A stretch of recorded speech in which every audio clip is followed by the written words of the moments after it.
Okay, so I'm Sarah Fancy. A lot of you know me already, and I'm in Ranchita, California.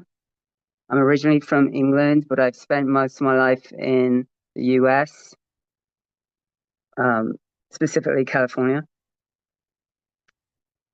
And today I'm doing a presentation on my work called The Cosmic Algorithm.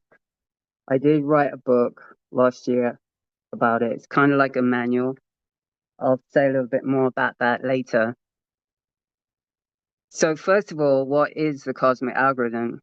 So it's basically a culmination of everything I've learned and experienced probably in the last 28 years, I think. Yeah. So starting with polarity therapy, cranial sacral unwinding, family constellations, which I still do. I do that with horses and tabletop, and I teach it as well as facilitating and horses. So it also involves horses, which I do the constellations with, like I said. And what else? Oh, yeah, frequencies and scalar. So all of that kind of got organized into this program that I call the cosmic algorithm. And hold on, let me look at my notes.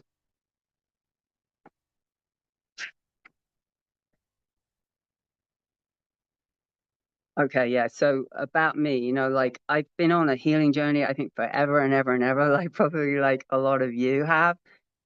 And there were consistent patterns in my behavior that never changed.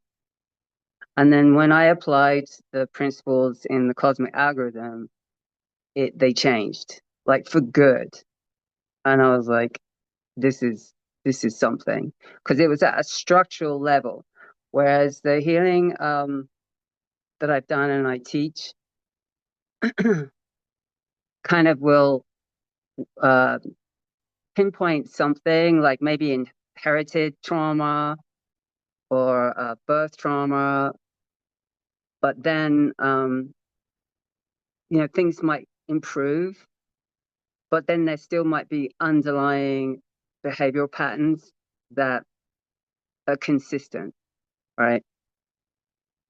So the way that I started developing the cosmic algorithm was really studying my signal. All right. So when I say signal, what I mean is like what you emit. Okay. And it's based on your attention, your nervous system, your orientation, your behavior, and your relational patterns. Okay. And I realized that my signal was leaking and I was merging. So my signal was merging. So what I mean when I say that is that I was externalized. I was outside of myself pretty much all the time. I'd say 95% of the time, maybe. And managing everything outside of myself. Okay. And so when I say merging, like going out of myself to go somewhere else, whether it's with a person, with someone's problem, with animals, with my environment, and I know a lot of people promote that, we're all one and that we can experience everything. Okay, so what I learned is, yeah, you can still do that, but you don't have to leave yourself. Okay, so that was huge for me. And when I stopped doing that, everything got so much better for me. Like I was less exhausted because you know how exhausting that is when you're managing everything outside of you. Okay, where you feel responsible for everything outside of yourself. And I'm not saying it's about not caring or anything like that. It's not that at all. It's just learning how to regulate yourself, your attention, know where you are, where you're at, where you're invested, and bring it into an internal organized orientation. Okay. And that's what I learned how to do. And then everything started to change for me. Okay. So I wrote a 4-part series on Substack. So I have a Substack account, and it's called From Chasing Life to Standing with It. And it's basically that, like when you're chasing life, when you feel like you're constantly trying to grab life, or, there's a sense of urgency around it, to like when you just stand with life, where all of that drops, right? You don't have to manage it anymore, right? I'm not saying it's not about taking action or anything like that, okay? I'm really talking about orientation. And anyway, so the Substack article starts with me as a bodybuilder. I was a bodybuilder when I was in my 30s for about 10 years, from my mid-20s to my mid-30s, and I was competitive and everything. That was the whole reason I moved to California. I was pursuing a goal. The goal was to become a professional. And then, I had a rupture, basically, where I realized it's an illusion. And that sent me on another path. So that was part 2 of the series, where I learned how to manifest, right? So I got really into metaphysics. It was completely new to me. I'd never heard that you create your own reality. I'd never heard that. I was fascinated. I was fascinated with healing, all of it, right? Things that I, had no experience with. And I just consumed, right? I got books from the psychic bookstore. If anyone remembers Venice back then, there was a bookstore on Main Street called Psychic Bookstore. I used to work next door to that place in Body Alive. It was a bodybuilding store that I managed for a bit. Anyway, so I started learning how to manifest through these meditations.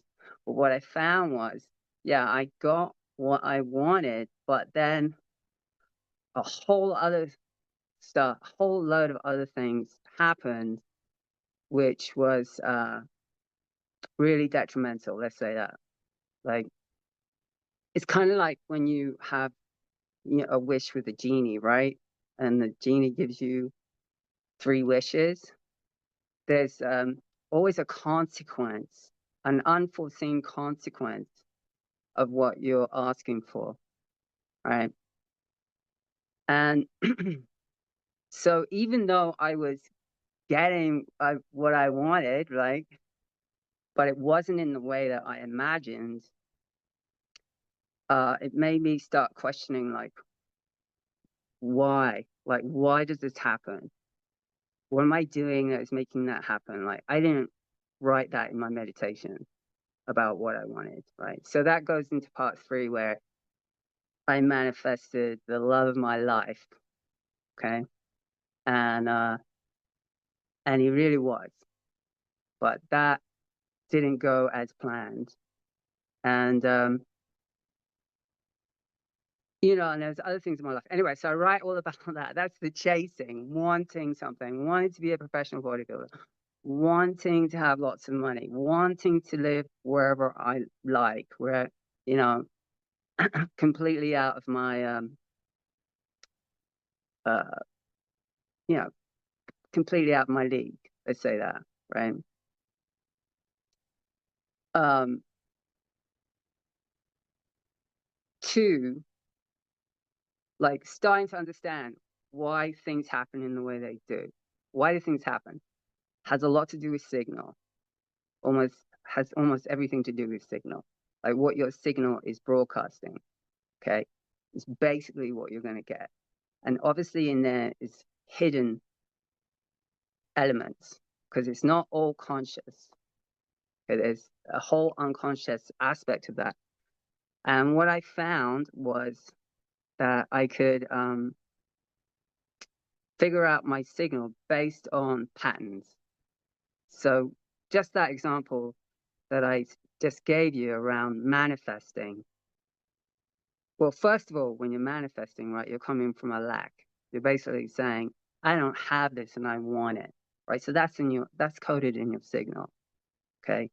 So that influences what happens. And then, your nervous system, okay? That influences your signal as well.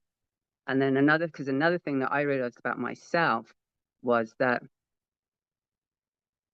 I was in, was it?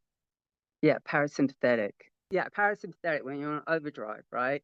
It's fight or flight.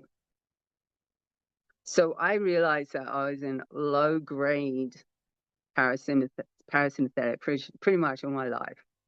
Okay. Tracking, tracking, being hyper vigilant, stabilizing outside of myself. Okay. Stabilizing others. Like, do you know how exhausting that is? It's incredibly exhausting.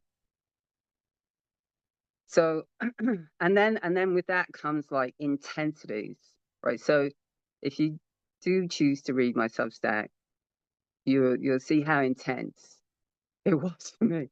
Like, I've had a pretty intense life. Um, you have too. I don't know. I'm not saying I'm more intense than you. I'm not saying that. I'm just saying that I have a reference point because now it's not. It's nowhere near as intense as it has been. And, some could say it's even kind of boring, but I actually like that. I would choose more of a boring life, even though I don't feel it's boring, than over sort of like really high intense moments and really low intense moments. And you might think, because I live out here, right? And it's in the back country. Like, what could be intense about living out here? Well, there's lots of things. Just, I'll give you a quick example. My dog died, and I wanted to bury her here, and I loved that. I loved my dog. She was called Foxy, and I buried her.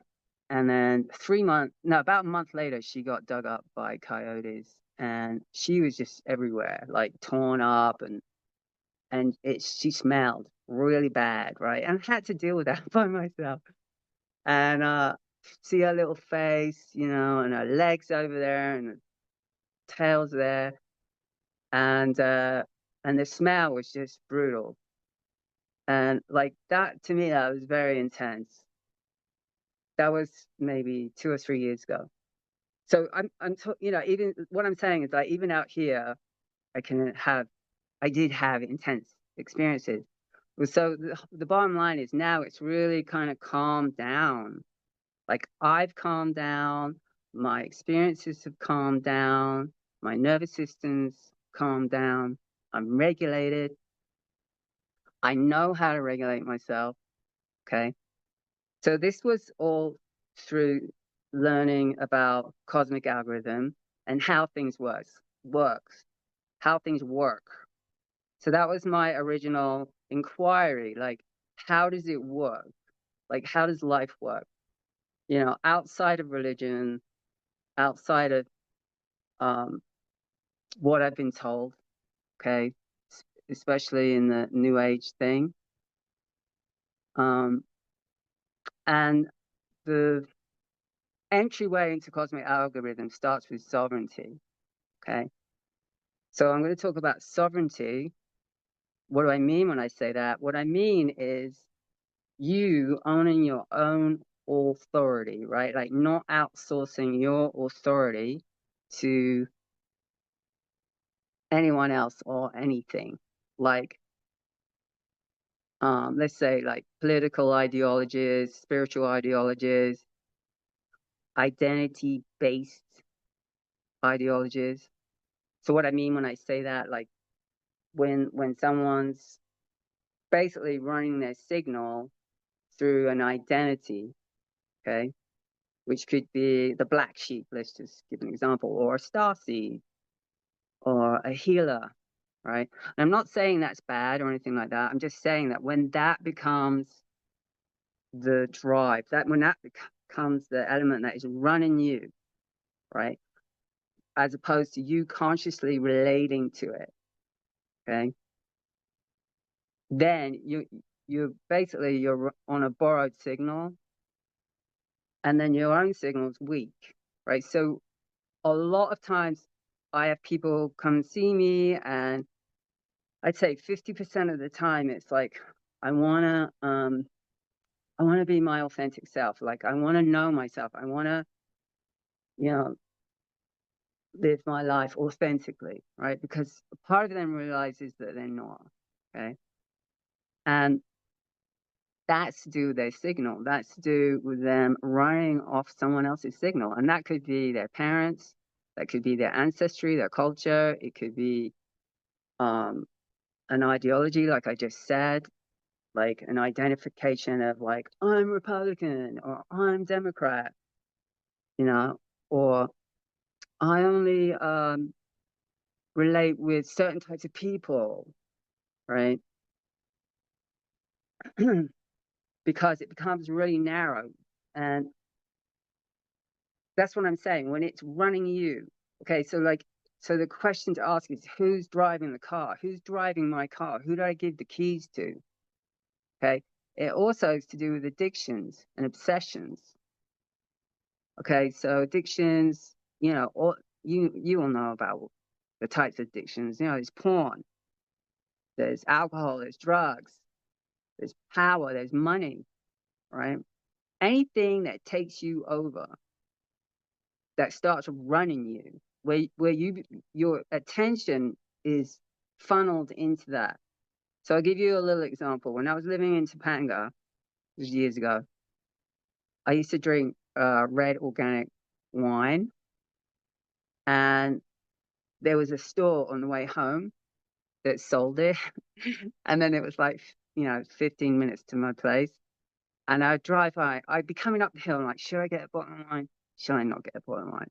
Should I get a bottle of wine? And part of me is like, no, you don't need it. You don't need to drink every night, right? Even though it was like 2 glasses of wine, it was still consistent. Okay. And then the other part of me is like, well, once I go past the store, that's it. I'm not leaving the house and I'm not going to go back. So it was like that all the way up the hill. It's just taking me over, right? Like, shall I not? Shall I not? If I do, this will happen. If I don't, that'll happen. See what I mean? It consumed me. And by the way, I don't drink anymore.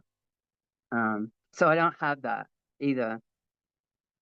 And I have done a personal journey, even before I got into the cosmic algorithm, of systematically going through every addiction. And because then I knew I didn't want anything running me. I knew that back then, that I didn't want anything, and marijuana, right? Like smoking weed. I smoked weed for years and years and years and years and years, like a lot, like daily, up until 2009. And that's when I quit. And I started when I was like 13, like really young. And again, that was, I just thought like, yeah, weed's cool, like it makes me feel really related, but I wasn't relating to, or I wasn't participating, let's say that, because I was high and nobody knew, right? It was my little secret or whatever.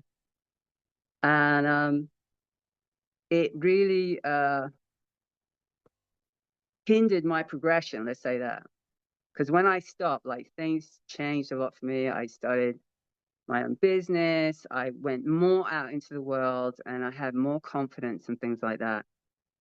And, you know, I realized too with marijuana, it's such a strong plant. It's a weed. They call it a weed for a reason because it grows really fast and really strong. It's very powerful. And I realized that it had power over me. I did a constellation around it, and that was really eye-opening for me because I thought I was just using it. Then I realized, like, no, it has power over me. So I had definitely given my keys to my car to marijuana. So I'm just talking about that. So as far as sovereignty, coming back to sovereignty. So, like I said, it's the entryway. It's like if you're not sovereign, everything else in the cosmic algorithm is probably not going to hold. All right, because it's about orientation, it's about signal, it's about coherence. It's basically, like I said, like coming to a place where literally life starts to organize around you or me instead of the other way, right? So that goes back to the chasing life and standing with it. Let's go. Hold on, just looking at my notes. Oh yeah, so another way to kind of um, figure out like where you're at, where's your attention at, where are you, is when you wake up. So when you wake up in the morning, are you thinking about someone else? Are you thinking about someone else's problem? Are you thinking about the problems in the world? Are you has something got your attention? So even when you wake up, it's got you. Okay. So I used to do that. I used to wake up thinking about people because I also work with people, right? And I don't want to wake I don't want to wake up thinking about someone else. I want my attention for me. Okay. I don't want to be hijacked or captured by someone else's problems. Even, though I am professional in that I help people, but I do sessions and that's it. I walk away from the session, we're done. All right. But I had a tendency to uh, wake up with other people and even in my personal life, right? And there was a time here where I used to have people stay and I would do mentorships. I still do mentorships, but I would do mentorships with people on site. And then I would dream and I would basically dream for them. And I would get information and that would, decide what was going to happen the next day and stuff like that. And I sort of felt like that it was part of my job, that was something that went with the work. And then I realized, like, I don't want to be dreaming for other people, like they can have their own dreams, right? I don't need to do that. And also, what happens is there's an element of me taking away some of their agency, okay? Like me doing it for them, okay? I don't need to do that. I realized that too. I was way overextending myself, way overreaching, and and stabilizing, like I said. And it's way too much. Like it's too much. So not doing all of that changed everything for me. It changed literally it changed the way that I perceive time. Like time literally slowed down for me. And it was noticeable. Like whereas before it'd always be like, oh, there's never enough hours in the day, there's so much to do here. How am I going to get this done? I got to do that. It was constantly like that. And now it's completely different. Like I don't have that experience. And so again, that's a reference point. It's almost like you don't really know another way until you experience another way, and then you're like, oh, that is different. Because I've seen that also. I trialed this, right? So I had um people that I worked with as a trial, because I also extend this to horses, right? So in the way that I use it with horses, it's called signal presence with horses, because horses read your signal. Okay. They know where you're oriented. They're wired like that. And they can give you feedback in real time. Okay. And so I trialed that out and it was really profound. And I also did it myself. And where was I going with that? Oh yeah, I trialed. Oh yeah, yeah, yeah. So I worked with some people that were really well experienced in meditation. Okay. And what I noticed was the tendency to blend, right? To merge with the environment, to merge with the horses. But even that is like leaving yourself. But you leave yourself to do that. And for horses, that's, you know, they can't locate you, okay, because you're everywhere. So they don't really respond to you. And then for someone, because I used to do that, I used to meditate like that. Okay. And I'm not saying meditation is bad or wrong or anything like that. I'm talking about orientation, talking about signal. And horses are much more responsive when you're solidified, when you're stable and when you're coherent. Because when you're stable, you're coherent. And they respond to that. Okay. And so with people who are used to, sorry about that. Sorry, my phone ringing. I thought I had it on Do Not Disturb. Okay. Um, there's no, so when you're absorbed, right? So when you're absorbed in your environment, okay, it kind of feels nice, right? Like I remember doing meditations like that, feeling one with where you're at, in your house or your land, and then extending it to the town, and then extending it to the state, and then extending it to the country, and then extending it to the planet till you're like one with all of that, right? I would never do that now. But at the time I thought, oh, this feels kind of cool, right? But that's like being completely absorbed. And and then where are you? Like where'd you go? Right? And there's this other aspect of like when you leave yourself, you have like an open house. Now anything can come in. Okay. It's like when you leave your home and you go on vacation or you spend more time outside of your house. What happens, right? Well, the mice might come in, the rats might come in, the squatters might be in there.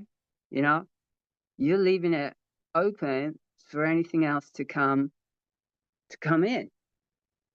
But when you are internally organized, nothing's coming in unless you want it to.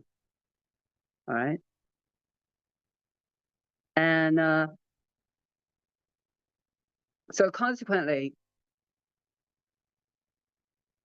life is, I'd say, like for me, okay, so for me, it just got way better, way better. And it's subtle. Like the Substack thing I wrote, the part 4 was, okay, when I realized what was happening, I realized why things happened to me and then how things are now. So I gave the example of, I got a new wall for my yurt because my yurt was getting battered. Like yurts only last like 12 years or something. Like the outer wall is basically canvas, doesn't last that long, or 10 years, I think it is. I've had mine 12 years, and it was I could still kind of repair it, and I was doing repairs, but it was flapping around. The winds come up, and the windows would be flapping open and things like that. It's really fierce here, like the weather's fierce. And so I started looking for like these little things to repair it, and I couldn't find them. And I had to call the company, the yurt company, and they had them, but they were expensive, And I was like, that's kind of a lot.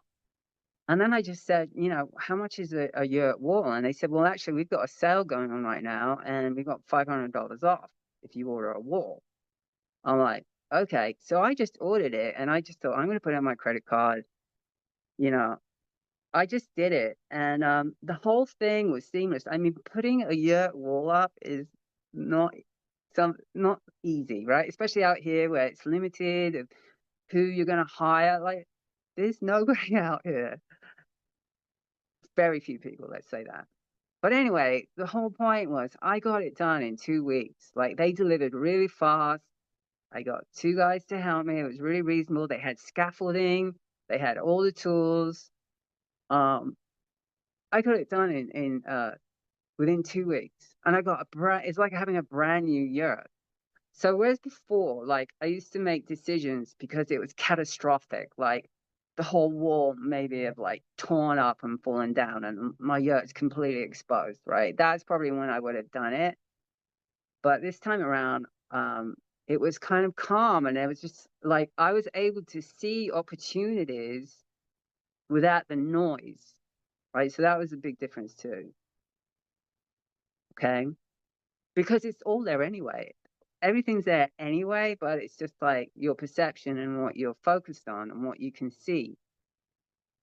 And then another example I wrote about was these hammocks, right? So I got a hammock and it was the best thing ever. And I just never really thought about it. And because I always thought, oh, there's nowhere to put a hammock. But I was working out in this little area that I have that's in shade. And I have two vertical um, beams. And I was just sitting there, I was like, oh, I could put a hammock between those beams. And then I looked online and I found one really cheap, for like $26 or something. It's all cotton. It's really nice colors. And I got it and it's like the best thing ever. I was just like, this is amazing. Just to like be in a hammock when it's boiling hot in a shaded area. I don't have AC or anything like that. I'm off grid. But it just like made a huge improvement to my life. And whereas before, I wouldn't probably have even like thought about that or. So I'm not going to say more examples, but there are more examples. But basically, it's sort of like a gradual improvement of my life where it's not through, I have to make a decision or I have to do something now, that kind of place of when you make a change. I guess that's what I'm saying. So that was different. That's noticeably different for me. Um, Yeah, and like I said, try I think I did 7 people with the horses, and it was really interesting to me. I learned a lot by just trying that out and seeing how my horses respond or don't respond. Okay, and yeah, so this year I decided I'm gonna teach it because it's replicable, right? And I was able to write the book. I think I showed it to you earlier, which is basically like a manual. Okay, so the book, this is it's a bit. The feedback I got was one of the people that read it said, I wanted to know more about your personal experiences. Like it's more like a manual. And I said, yeah, it is a manual, really. It's mechanical, right? Because that's kind of how I see it. I see it as a mechanism and a system. And so then that really prompted me to write the Substack articles, the 4-part series that I mentioned, which is deeply personal. And it's so personal in a way that I put it behind a paywall. It's like $8 or something like that, right? If you want to read it. And I made my brother pay for it and my sister because they wanted to read it. And they were saying, well, send it to me. I'm like, no, you gotta subscribe. And they did. And my brother left a comment. What did he say? It's a rip roaring, ripping yarn or something like that. Because these are things I never told them. I didn't tell things that happened to me, but I say it because it's related to what I've been talking about. And it illustrates how I used to experience life to how I experience life now. Yeah. So I think that's everything I kind of want to say that I have in my notes. And I'm just going to open up if there's any questions. So anyone have any questions?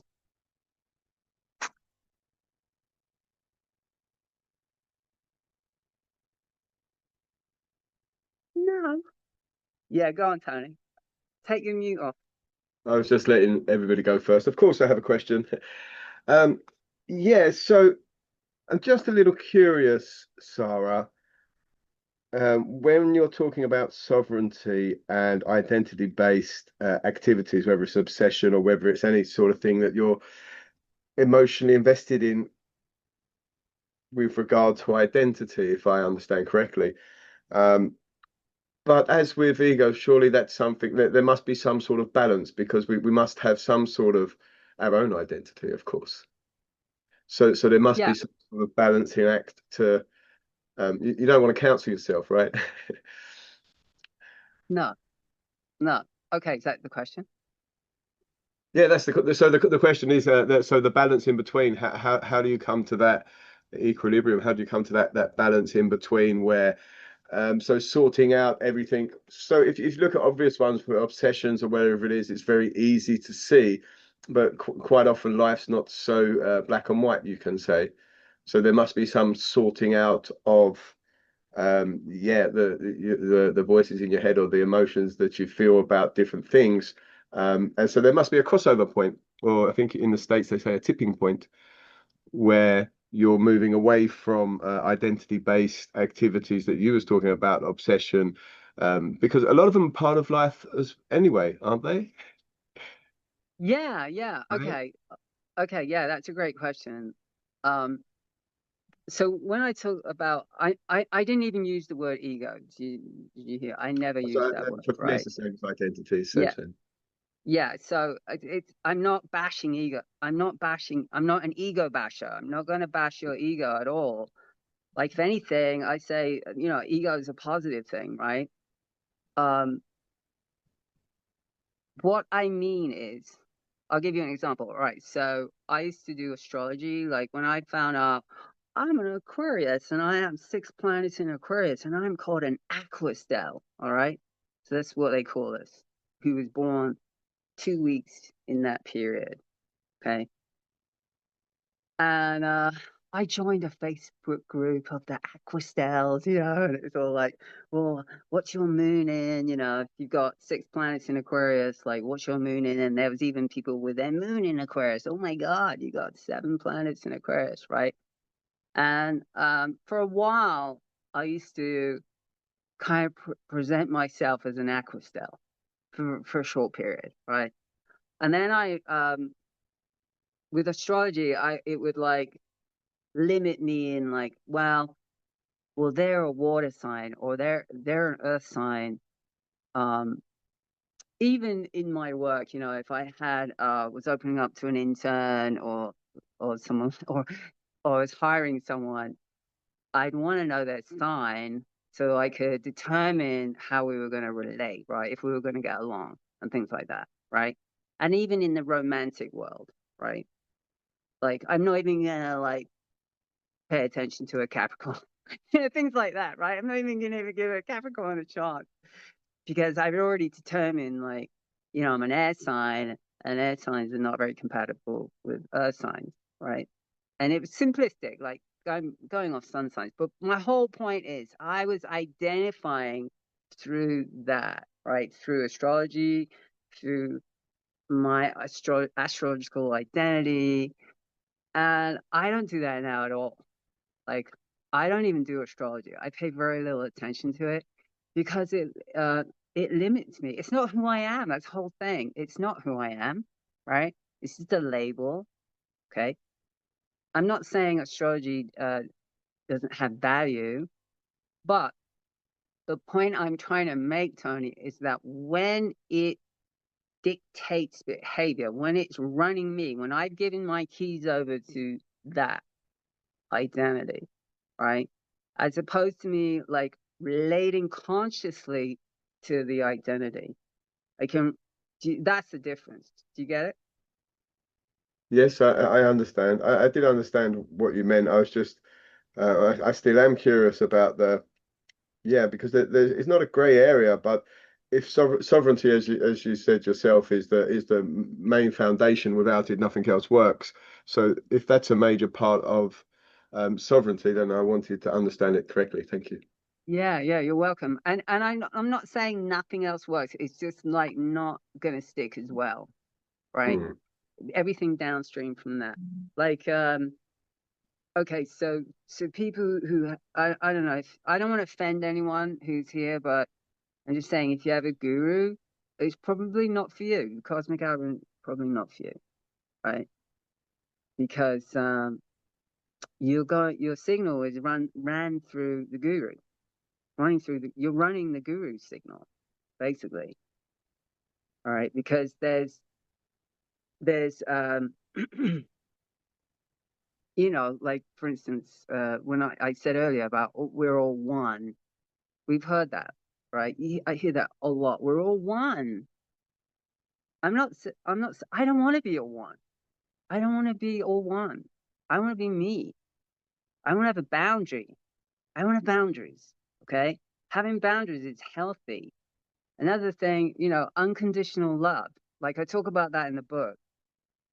I don't agree with unconditional love. I think it's been weaponized and I think it's used in a sense to take away your um, advocation, like advocating for yourself or for someone. Like, hey, I don't think that behavior is appropriate. Okay, so I gave this example, kind of a funny example, but I was married for a little bit, you know, in New York, and I had a husband, and we go out and eat, and then you know, a woman would leave the restaurant. He'd be like looking at her breasts, right, the whole time from when she left the counter to the exit door. And I'm like, dude, like, what are you doing? What? What am I doing? I said, you're just staring at a woman's breasts. Like, it's so obvious. Now, if we had an unconditional relationship, he could say, hey, you know, it's unconditional love, right? Meaning I can do whatever I want. And then, you know, if you say anything about it, then hey, it's unconditional. I'm just giving you a very tame example. All right. That's a very tame one because it's essentially about boundaries and and conditions because it can go really awry. Like I don't know. I, anyway, you might not agree with that one. I get pushback on that one. You know, people push back on that one. They have a hard time with that one because Really? it sounds so nice. Yeah. Oh, it's unconditional. You know, we're just gonna love each other no matter what. Because you Blech. have to apply it to yourself first, surely. If you was applying the Well, unconditional love to yourself, yeah. then you'd be acting within your own boundaries, no? Okay, let's think about that. So you're saying if you have unconditional love towards yourself? Hmm. Yeah, I It's mean, one thing to try and apply it to the world around you, but if you haven't got it for yourself, it's a bit like love, trust, respect, and everything else. If it doesn't, it's not real. It doesn't work unless you're applying it to yourself. If everyone was applying it to themselves, you'd have a totally different opinion of it because it I see depends what how you're saying. yeah, it depends how you Yeah, I see what you're saying. interpret it, I guess. But I Yeah. don't think it's out there. Sorry, so nobody else is asking questions, and I did have a couple more questions. Yeah, go Um, ahead. I'd like you to talk a little bit about access, the axis. You didn't Oh mention. yeah, yeah, yeah. Yeah, But I before you didn't do that, really sorry. Sorry, but Tony. you're right, Say it no worries. again. Say it So, again. so you mentioned working with frequencies and scalar. And so Mm-hmm. I'm assuming that's a spooky, a rife Yeah, frequency. yeah, yeah. Okay. Then I was a little bit well. Then I was very curious. How did that tie into the cosmic algorithm? In what context did you learn from that experience and how did that translate into the cosmic Got it. algorithm? Okay, that's a great question. Okay, so the yeah, I was a representative trainer for Spooky, which is Rife frequencies. So if anyone doesn't know about that, Royal Raymond Rife was around 100 years ago, actually, in this area in San Diego. And Oh, he discovered that you can eliminate bacteria with frequency the same way that sound would shatter a glass, right? If it's at the same frequency. And he had a trial where he worked with 16 people with a cancer and they got better. And then after that, his everything got destroyed, his generators got destroyed and everything like that. That's why you don't really hear about it. But so it's not new technology, it's been around forever.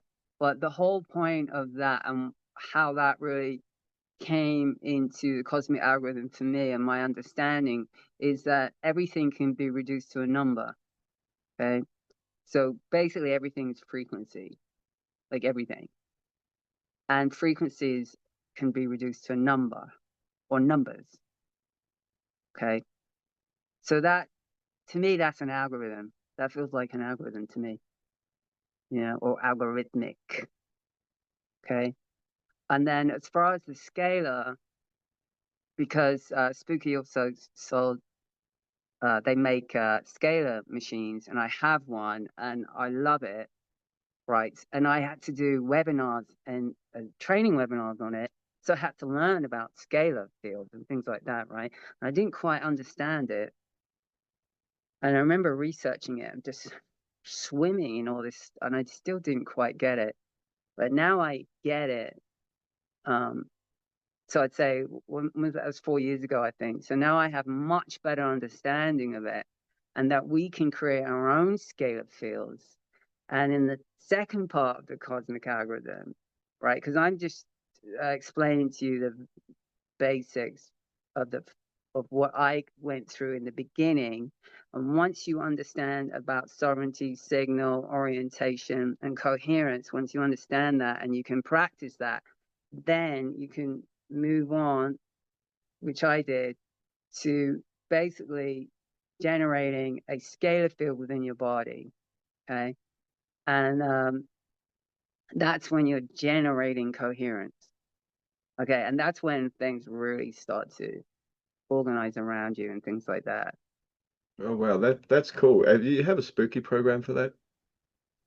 No. There are, to be honest, I don't even use the generators anymore. Rarely, Um, yeah.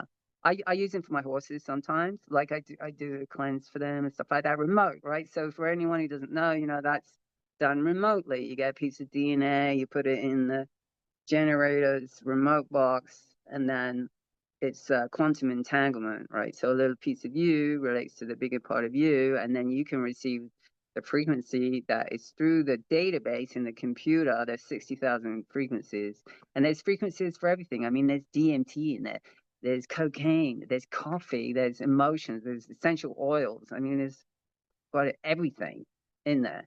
And if you can't find it in there, you can find it online. That's what I realized. Like, that's when I was like, everything's a number. Like, I can look up uh, well, I can look up anything that isn't in there, and I can find the numbers for it, and I can program that in. Okay. So what that did is that it gave me the understanding of frequencies in that sense. But now I don't depend on it. Let's say that. I used it a lot, and I'm not saying don't use it. I think it's great, right? I'm just saying my own personal evolution and everything. I think there's this aspect of me too. It's like, because I talk about obsession, like obsessively healing, obsessively jumping on the next fad, obsessively, like when is it enough? When have you done enough healing? Right. So that's part of why I'm also doing this, is because I'd rather teach people how to organize yourself so that things can be easier. Let's say that, right? Or you're ahead of the game, let's say that. Or at least so that you can understand why things happen in your life, right? I'd rather do that than just do really intense healing sessions, which, my work is kind of like that. It can be very intense. And I'm not saying it's wrong or bad or not great. It's incredible, but it's like I think I've gotten to the point now where I just want to empower people to understand how things work. I mean, it's pretty basic, right? Again, it's not religious. It's not a belief system. If you follow what I'm telling you, right, you don't become dependent on me. I don't want you dependent on me. I don't want. I want you to be completely independent. That's what I mean. I want you to be independent, to have greater sovereignty and greater coherence in your life. Yeah. Thank you. And oh, you're welcome. Yeah. Did that answer? Yes, yeah, that one did. So Thanks. And yeah, thank you for the questions there. Anyone else have any questions?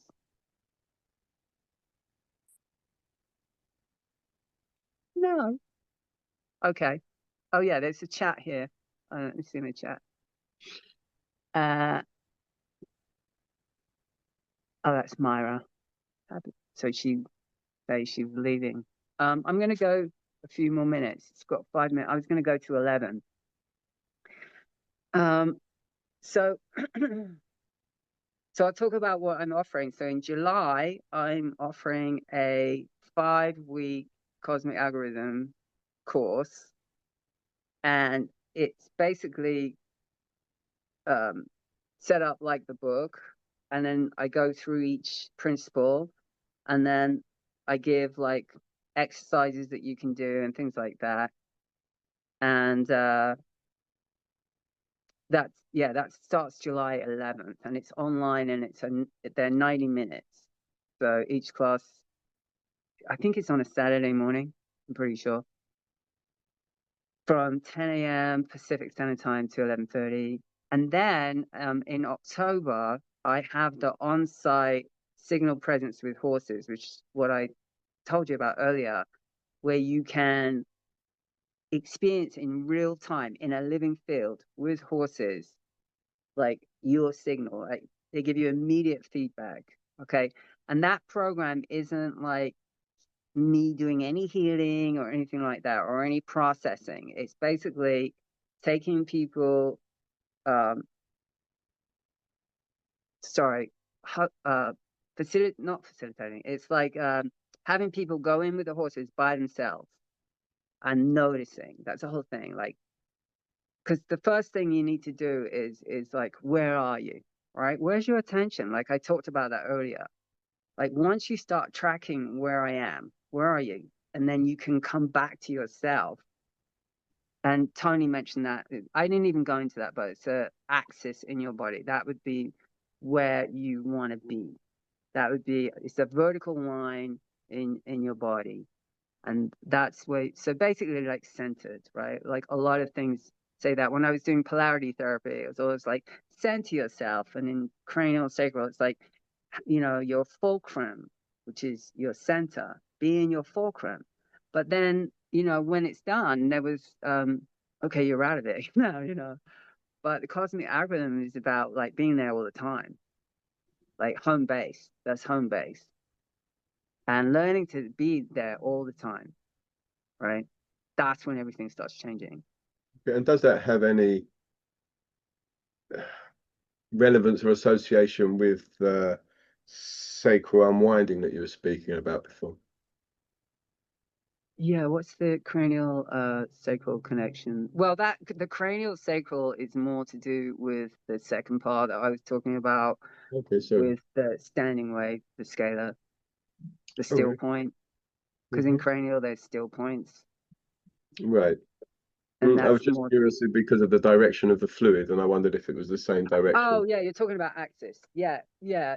No, no. Like when you're facilitating a session like that, like you don't want to be all merged in the person stuff. Like when someone's touching you, you can feel everything about them, and like their intention is kind of icky, right?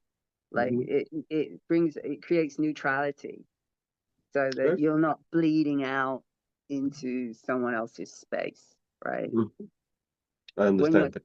when you're center, yeah, you're in your own space, like what you were talking about earlier. about conditional love to yourself. Like I see that if everyone's in their own access, then there's no imposition, there's no manipulation. You can tell if you're in your access, you can tell when you're being manipulated. Mhm. You can feel it, right? But when you're not even in your body, when you it's much harder, Mhm. right? When you're fragmented, let's say that. So I talk about different ways that your signal can be. When you're fragmented, like I was fragmented, I was leaking, and I was merging, right? And now I'm not doing that anymore. Very cool. Yeah. Thank you. So it's yeah. Thank you. Uh, yeah. So the signal presence with horses is on the October 17th to 18th. And is So what that I'm gonna sorry to yeah, interrupt, go ahead. sorry, is Yeah. that after the call? So after the online, Yeah. then the people who's been and done the cosmic algorithm, it's a chance to practice type deal in Yeah, your exactly. Yeah, right? but it's Okay. on site, and I know Mhm. a lot of people might not be able to make it here and stuff like that. Um, but also the people that come into that, I'm not opening up to anyone. They have to know the principles of the cosmic algorithm. They have to understand it. They have to Right. have a sense of that. Otherwise, it's just you're not really gonna make any Mhm. sense. Um, Oh yeah. So what I'm going to do, I'll send out the recording and I'll put the links to the Cosmic Algorithm remote classes in July, and then the Signal one, and then the Substack articles if anyone's interested in that, and then the Cosmic Algorithm book, which is on Amazon and it's on Kindle as well. But don't buy it on my website. It's more expensive on my website. I got it. UK if you want. I got it in the UK. It was super quick. Come like in 2 days, it was here. Yeah, that's weird because it takes longer here. I don't know why. Yeah. Mhm. Okay, thank you to Motorola Moto. And I don't know who Motorola Moto is. Okay, everybody. Yeah, it's 11:02. So I want to keep on time, but thank you so much for attending. And you can also email me questions or anything. Yeah. Okay. Thanks, everyone. Thanks, and it's Okay, great to thank you see for your you. time, Sarah. Have a nice day. Yeah, you too. See you later. Bye, everyone. Bye bye.